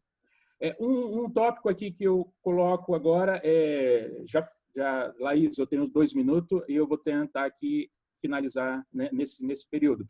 A questão da execução. A suspensão da execução, porque a gente chega ao final do processo e aí você não tem bens, o processo é arquivado. Então, tem tendência aqui de equiparar o CPC de suspensão de 1 ano e, inclusive, um outro de 5 anos de suspensão. Um outro tópico de alteração na legislação seria padronizar o preparo dos juizados especiais com o CPC. Ou seja, hoje no juizado, se eu recolher a menor, como é que vai acontecer? Então, esse projeto seria equiparar ao CPC atual. Um outro tópico de alteração é a sustentação oral. E nesse tópico da sustentação oral, nós temos vários tribunais que colocam a sustentação oral em 5 minutos. Então, é o padrão maior que a gente tem, inclusive aqui no Espírito Santo. Mas a gente tem tribunais que têm 10 minutos. Inclusive, o Rio Grande do Sul eram 30 minutos e passou a 5 minutos. Então, seria uma padronização para 10 minutos. Essa é a alteração da legislação para a sustentação oral do advogado. Uma outra questão é a unificação da jurisprudência. E a questão da ideia da unificação, nós sabemos que veio o Conselho Nacional de Justiça, os tribunais de cada estado legislaram nesse tópico específico, mas seria uma legislação nacional, inclusive com reclamação ao STJ, nos casos bem específicos lá que menciona. E, por fim, a questão do 5º constitucional, que a advocacia tem ciência, de uma PEC, alteração, e a doutora Vanessa, como presidente, participou no congresso do relator, da questão da participação do advogado nas turmas recursais. Então, a ideia do 5º constitucional que a gente tem nos tribunais seria nas turmas recursais. Então, para finalizar aqui a minha fala, para não já ultrapassar o limite, a gente teria alteração no valor da causa, isso nós vemos que somente antes da estruturação do Poder Judiciário. A obrigatoriedade do advogado, a intervenção de terceiros, o agravo de instrumento, as custas judiciais, os honorários advocatícios, a suspensão da execução, o preparo recursal, a sustentação oral, a uniformização da jurisprudência e a composição das turmas. Então, desse apanhado todo, eu fico com uma entrevista que o doutor Mário Quintana respondeu, nosso poeta, respondeu a Patrícia Bins. O futuro, ela perguntando ao poeta, o futuro, como imaginas? E ele responde, Mário Quintana, o futuro é uma espécie de banco, ao qual vamos remetendo, um por um, os cheques de nossas esperanças. Não é possível que todos os cheques sejam sem fundo. Obrigado.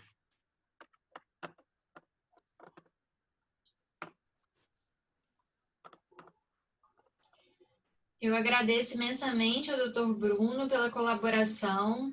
Dr. Bruno, seus estudos, os estudos que o senhor tem coordenado e entregado à comissão têm um valor inestimável para viabilizar os avanços que a gente discute aqui hoje e busca. Então, muito obrigada. Eu aproveito a oportunidade para estender os elogios e as homenagens feitas ao Dr. Wanderson, na condução da Comissão dos Juizados Especiais, da seccional do Estado do Espírito Santo. A forma pacífica, aberta e que prestigia o diálogo adotada pelo presidente Wanderson, sem dúvida nenhuma, tem colaborado enormemente para as conquistas que a advocacia tem tido junto aos juizados especiais, principalmente com relação a procedimento, a observância de prerrogativas. Presidente Wanderson, muito obrigado. O senhor faz a diferença para a nossa categoria aqui do Estado do Espírito Santo. Então, para encerrar a noite, eu passo a palavra para ele, nosso presidente da Comissão Estadual dos Juizados, que vai encerrar nosso quadro hoje.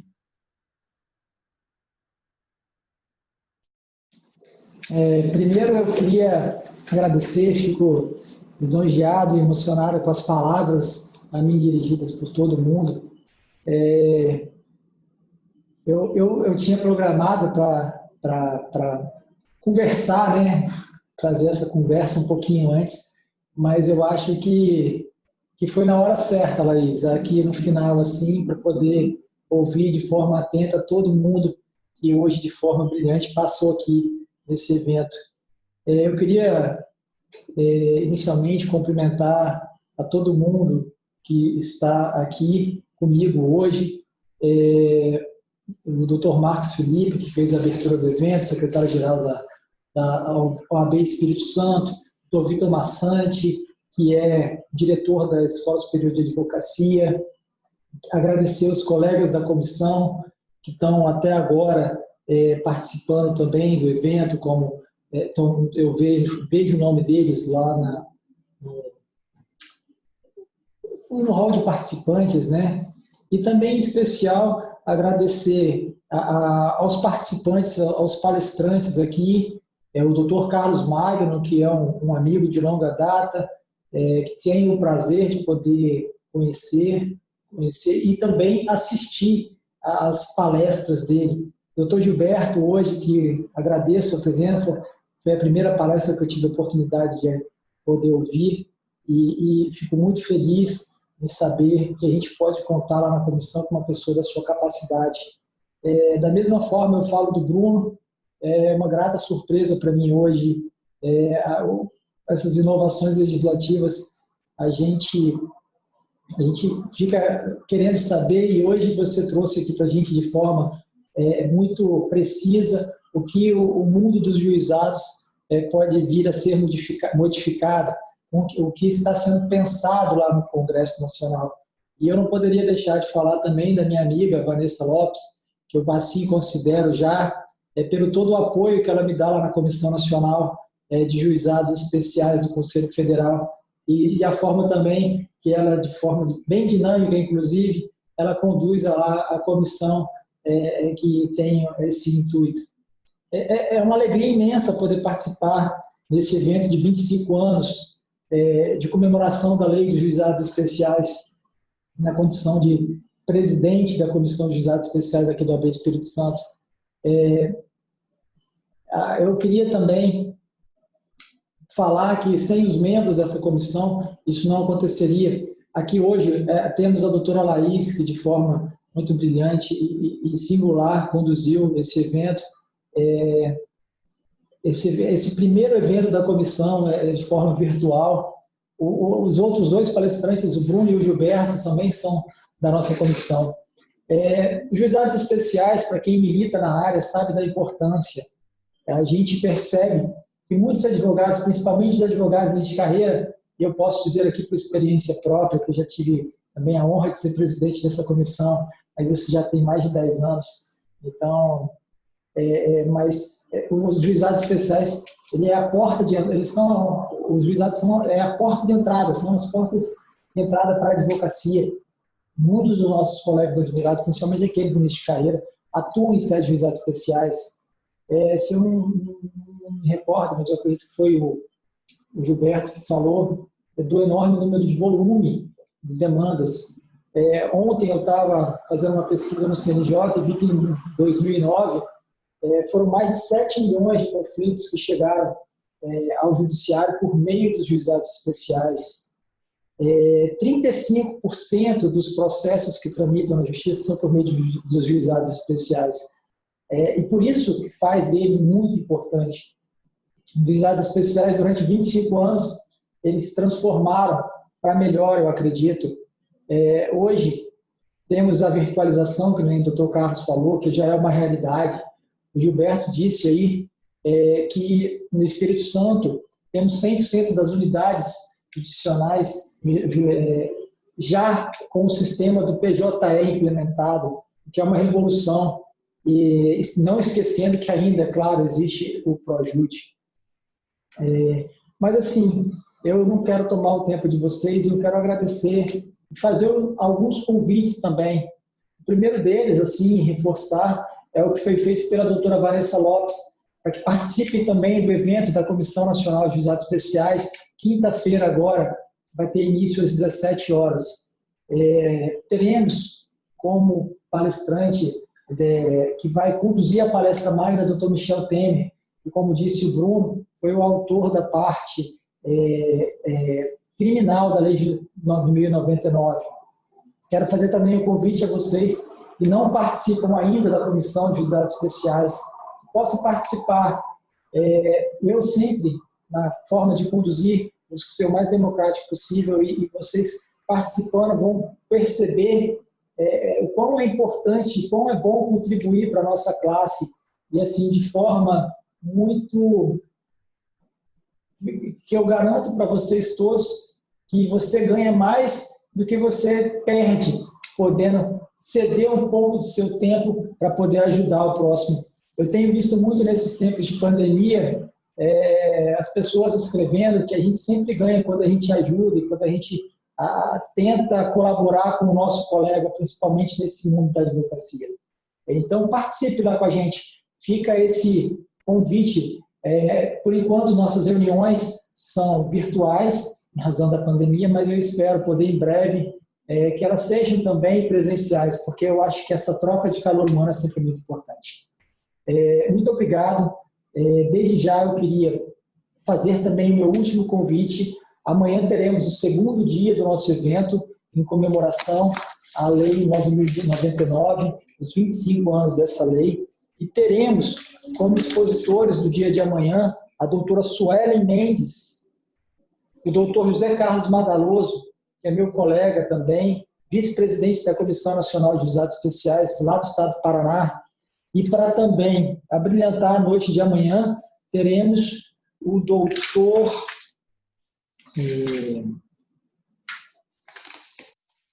esqueci o nome dele, gente.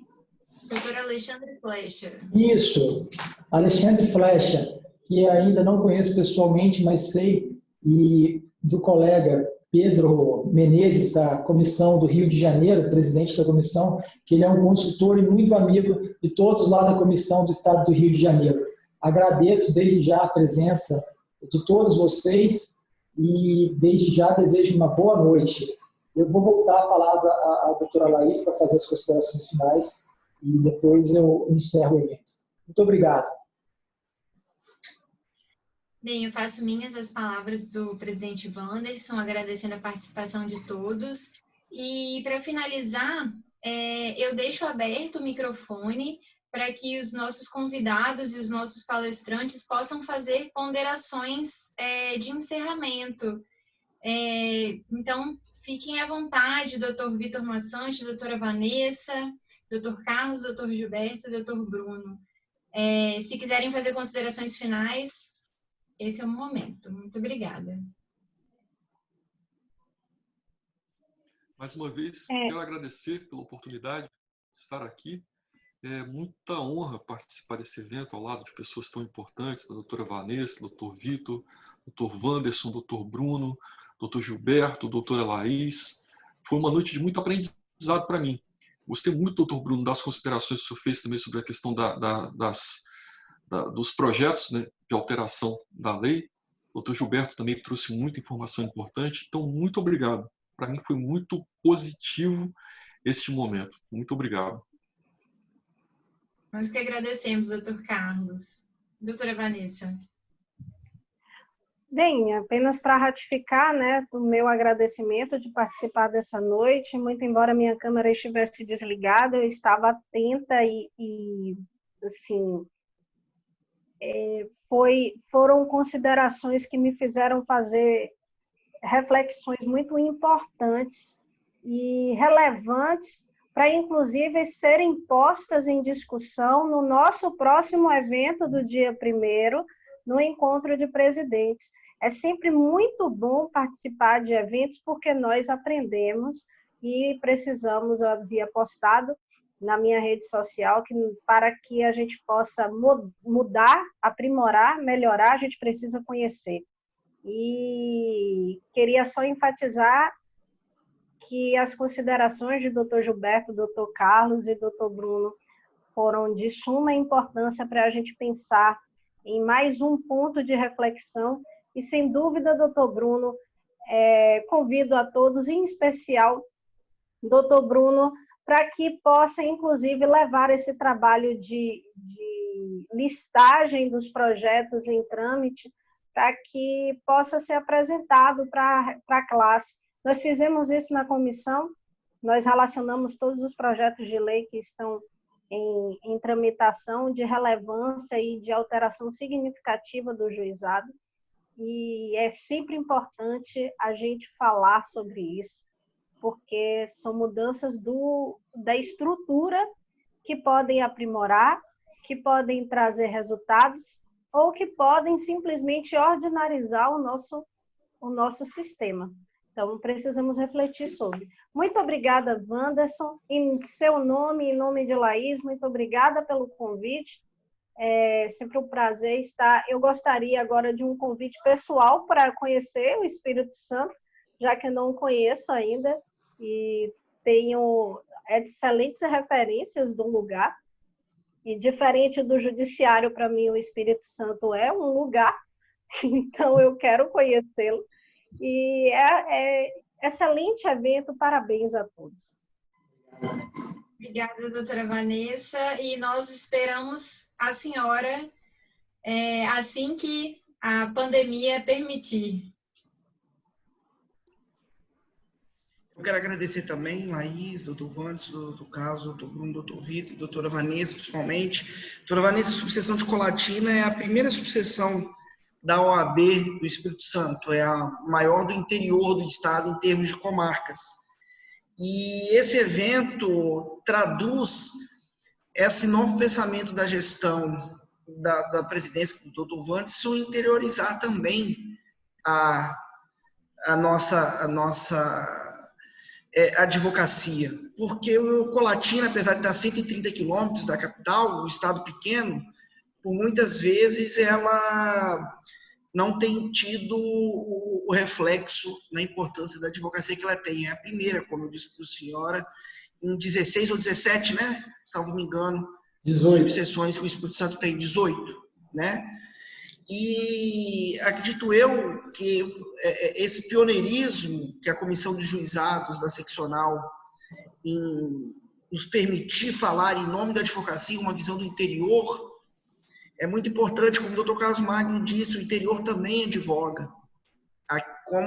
Muitas vezes pode ter uma advocacia diferente para o estado interior. Recebi uma mensagem no privado pelo WhatsApp da doutora Geisiane, lá de São Mateus, vice-presidente da Associação de São Mateus, se sentindo também representada. E esse evento, principalmente na abertura comemorando os 25 anos, traz essa nova proposição que a seccional do Espírito Santo traz para a advocacia. Quanto vier ao Espírito Santo, como a muqueca capixaba, né? Porque, segundo o ditado, o resto é peixada, com todo respeito. Eu vou muito à Bahia também, eu conheço bastante a Bahia, mas fica o convite que fora do interior, fora da capital, dizem que a melhor muqueca está aqui em Colatina, às margens do nosso famigerado Rio Doce. Né?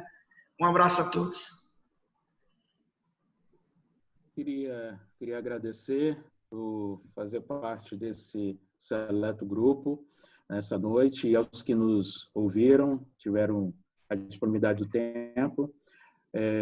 Presidente, doutora Vanessa, eu me sinto honrado e, humildemente, se eu puder contribuir, eu estou à disposição.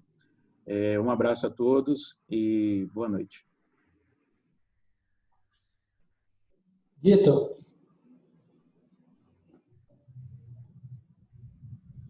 Bem, eu queria reforçar minhas palavras iniciais, agradecer aí a todos pelo convite, dizer que a Escola Superior de Advocacia está sempre à disposição de todos, e dizer também que foi muito proveitoso, foi muito bacana participar desse evento. Eu estava fazendo algumas reflexões aqui, ouvindo todos os palestrantes atentamente, me passou um filme na cabeça, que no início da carreira eu por vezes atuei em juizado especial e tive a oportunidade de participar um pouco dessa evolução da legislação, não só do debate e da discussão doutrinária, aí, da gente fazer alguns enfrentamentos, discussões e debates no âmbito judicial, como também acompanhar o aparelhamento do judiciário, né, nos juizados especiais. Então, eu tive a grata satisfação, e é tão bom quando a gente lembra de situações que a gente passa um pouco de aperto, depois vê que as melhorias vieram para ajudar, e hoje a gente vê muita gente, às vezes, reclamando, né,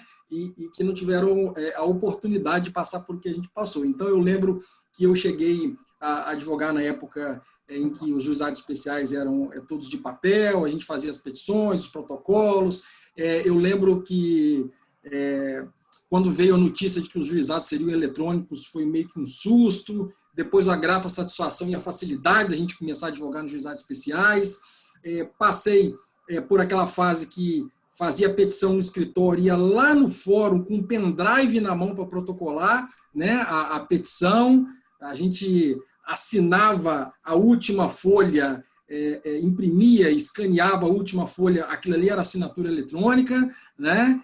Então, enfim, me passou um filme na cabeça aqui, e eu tenho uma satisfação de ter passado por isso tudo, e ouvir os senhores falando hoje de todo o histórico da evolução. Passa um filme na cabeça e a gente vê o quanto que essa legislação dos juizados especiais é importante, né? Muitas das vezes a gente se debruça aí nos estudos do CPC e muitas das vezes alguns advogados e parte dos estudiosos esquecem um pouco dessa importância. Então, é uma satisfação enorme estar num evento como esse aqui hoje, enaltecendo, né, a importância dessa legislação. Foi muito, muito proveitoso. Agradeço mais uma vez a todos e coloco a Escola Superior de Advocacia sempre à disposição. Um abraço. Boa semana. Eu não queria deixar passar uma situação. Doutor Carlos, eu gostaria que o senhor, quando tiver com a doutora Márcia Pereira Rangel, mande um abraço, que foi uma grande incentivadora nessa carreira de juizado, uma apaixonada pelos juizados especiais, foi juíza do primeiro juizado aqui, participava de N fonagens, ela fez alguns enunciados, apresentou alguns enunciados. Então, quando tiver com ela, mande um abraço e fale que Colatina sente falta, e o juizado sente falta da doutora Márcia. Obrigada pelas palavras de todos. O tema do nosso webinar. Então, a evolução, acho que, para fechar as considerações finais, fica a reflexão de que a evolução é positiva e ela deve ser buscada de fato, em termos de procedimento, em termos legislativos, e se o isolamento social, né, esse distanciamento trouxe algo de positivo, foi, sem dúvida, nos fazer perceber o quanto a tecnologia e a virtualização dos processos e dos procedimentos são importantes e indispensáveis ao acesso à justiça. Então, eu agradeço muito a todos e passo a palavra para o Dr. Wanderson para nós finalizarmos. Não, só queria agradecer mais uma vez a presença de todos e falar que espero vocês todos amanhã. O Vitor me fez passar um filme pela cabeça também, porque eu também peguei essa fase, né, de processo no juizado especial de todo de papel, e hoje a gente está lá, como disse o Dr. Carlos, nem sabendo se a gente está no real ou virtual. Então, boa noite a todos, espero vocês amanhã e obrigado pela presença até agora. Fiquem com Deus. Tchau. Obrigada.